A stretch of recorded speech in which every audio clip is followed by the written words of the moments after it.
Smile.jpg.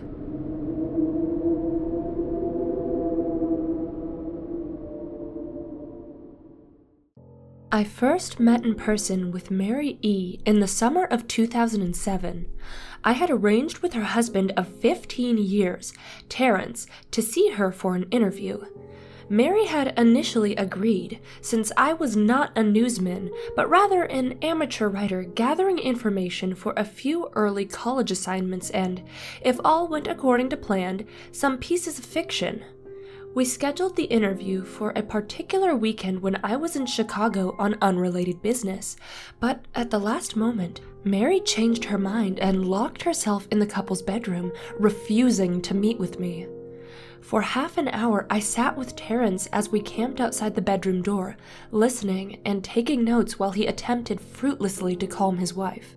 The things Mary said made little sense, but fit with the pattern I was expecting. Though I could not see her, I could tell from her voice that she was crying, and more often than not, her objections to speaking with me centered around an incoherent diatribe on her dreams. Her nightmares. Terrence apologized profusely when we ceased the exercise, and I did my best to take it in stride. Recall that I wasn't a reporter in search of a story, but merely a curious young woman in search of information.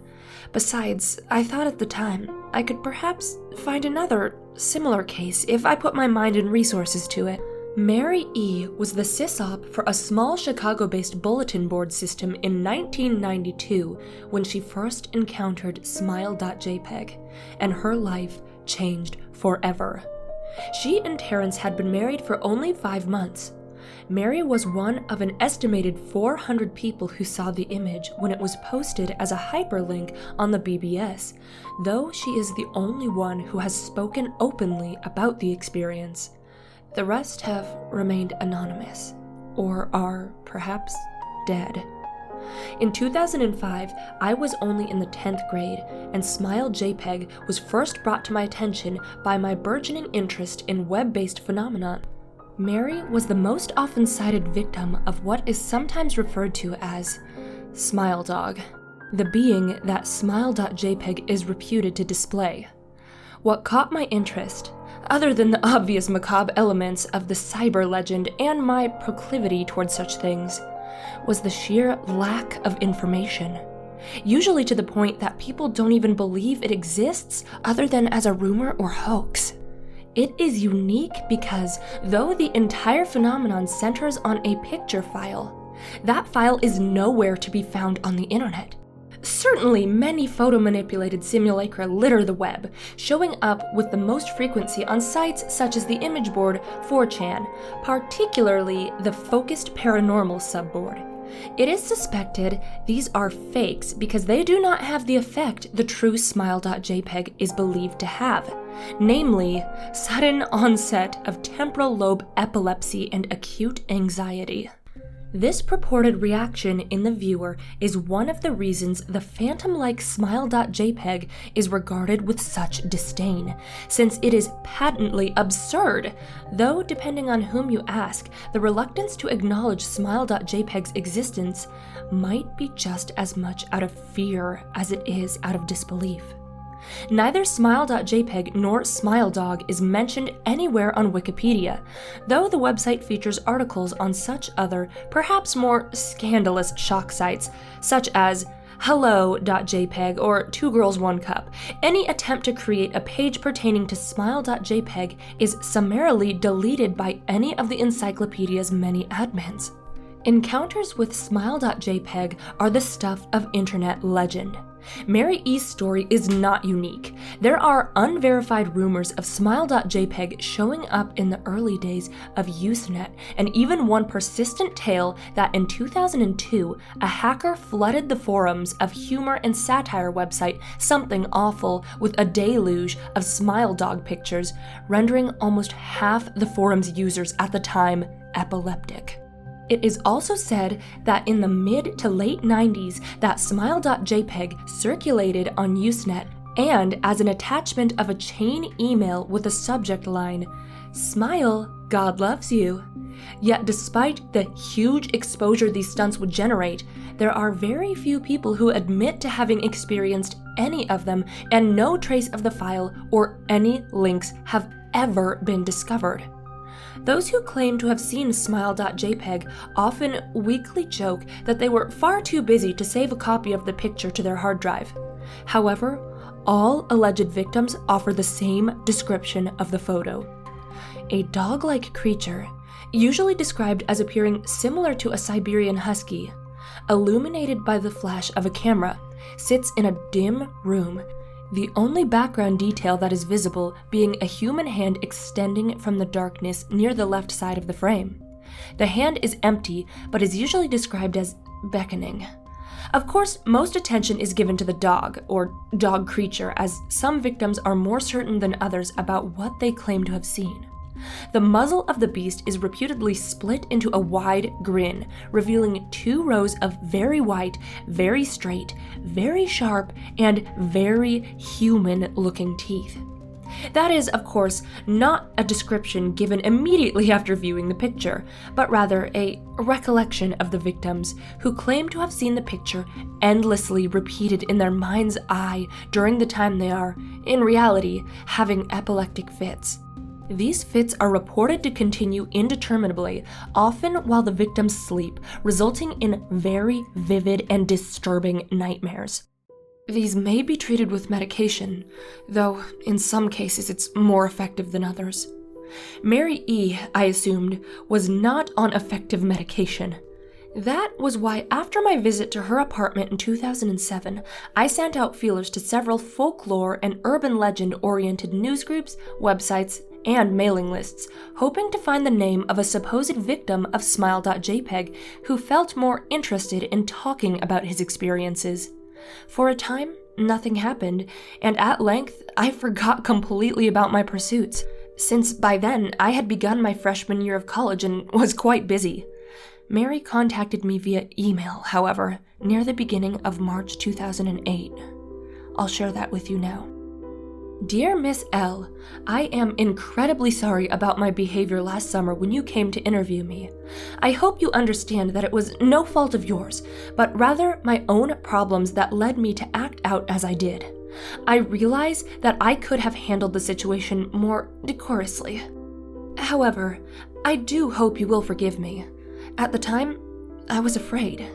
You see, for 15 years, I have been haunted by Smile.jpg. Smile Dog comes to me in my sleep every night. I know that sounds silly, but it's true. There is an ineffable quality about my dreams, my nightmares, that makes them completely unlike any real dreams I have ever had. I don't move, I don't speak. I simply look ahead, and the only thing ahead of me is the scene from that horrible picture. I see that beckoning hand, and I see Smile Dog, and it talks to me. It is not a dog, of course, though I'm not quite sure what it really is. It tells me it will leave me alone if only I do as it asks. All I must do, it says, is spread the word. That is how it phrases its demands. And I know exactly what it means. It wants me to show it to someone else. All I could. The week after my incident, I received the mail in a manila envelope with no return address. Inside was only a 3.5-inch floppy diskette. Without having to check, I knew precisely what was on it. I thought for a long time about my options. I could show it to a stranger, a coworker. I could even show it to Terrence, as much as the idea disgusted me. And what would happen then? Well, if Smile Dog kept its word, I could sleep. Yet, if it lied, what would I do? And who was I to say something worse would not come from me if I did as the creature asked? So I did nothing for 15 years, though I kept the diskette hidden among my things. Every night for 15 years, Smile Dog has come to me in my sleep and demanded that I spread the word. For 15 years, I have stood strong, though there have been hard times. Many of my fellow victims on the BBS board where I first encountered Smile.jpg stopped posting. I heard some of them committed suicide. Others remained completely silent, simply disappearing off the face of the web. They're the ones I worry about the most. I sincerely hope you will forgive me, Mr. L, but last summer when you contacted me and my husband about an interview, I was near my breaking point. I decided I was going to give you the floppy diskette. I didn't care if Smile Dog was lying or not. I just wanted it to end. You were a stranger, someone I had no connection with, and I thought I wouldn't feel any sorrow when you took the diskette as a part of your research and sealed your fate. Before you arrived, I realized what I was doing. I was plotting to ruin your life. I could not stand the thought, and in fact, I still can't. I'm ashamed, Miss L, and I hope that this warning will dissuade you from further investigation of Smile.jpg. You may in time encounter someone who is, if not weaker than I, then wholly more depraved. Someone who will not hesitate to follow Smile Dog's orders. Stop while you are still whole. Sincerely, Mary E. Terrence contacted me later that month with the news that his wife had killed herself. While cleaning up the various things she'd left behind, closing email accounts and the like, he happened upon the above message. He was a man in shambles. He wept as he told me to listen to his wife's advice. He found the diskette, he revealed, and burned it until it was nothing but a stinking pile of blackened plastic. The part that most disturbed him, however, was how the diskette had hissed as it melted, like some sort of animal, he said. I will admit that I was a little uncertain of how to respond to this. At first I thought perhaps it was a joke, with the couple belatedly playing with the situation in order to get a rise out of me. A quick check of several Chicago newspapers' online obituaries, however, proved that Mary E. was indeed dead. There was, of course, no mention of suicide in the article. I decided that, for a time at least, I would not further pursue the subject of Smile.jpg, especially since I had finals coming up at the end of May. But the world has odd ways of testing us. Almost a full year after I'd returned from my disastrous interview with Mary E., I received another email. Hello, I found your email address through a mailing list. Your profile said you're interested in Smile Dog. I've seen it, and it's not as bad as everyone said. I even sent it to you here. Just spreading the word. The final line chilled me to the bone. According to my email client, there was one file attachment called, naturally, Smile.jpg. I considered downloading it for some time. It was most likely a fake, I imagined, and even if it weren't, I was never wholly convinced of Smile.jpg's particular powers. Mary E.'s account had shaken me, yes, but she was probably mentally unbalanced anyways. After all, how could a simple image do what Smile.jpg was said to accomplish? What sort of creature was it that could break one's mind with only the power of the eye? And if such things were patently absurd, then why did the legend exist at all?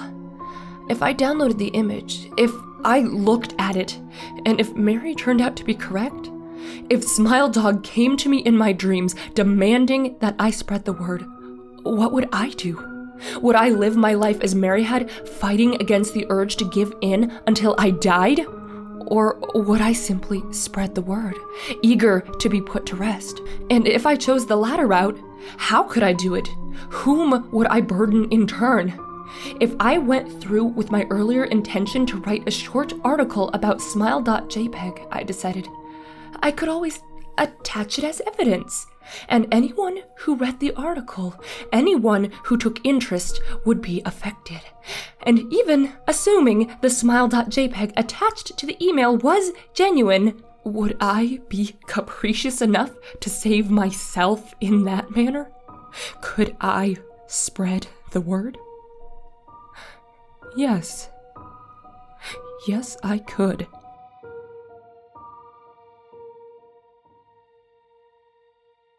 Thanks for watching, and before you go, here's a special shout out to my patrons who donated $20 or more. Jared Barker, Jamie, Mortem Gutierrez, Jocelyn Cunningham, Arvok Levgry, Helen Imsland, Dark Nito Taki, Kura, Jesse, and Simon Leverdier Delisle.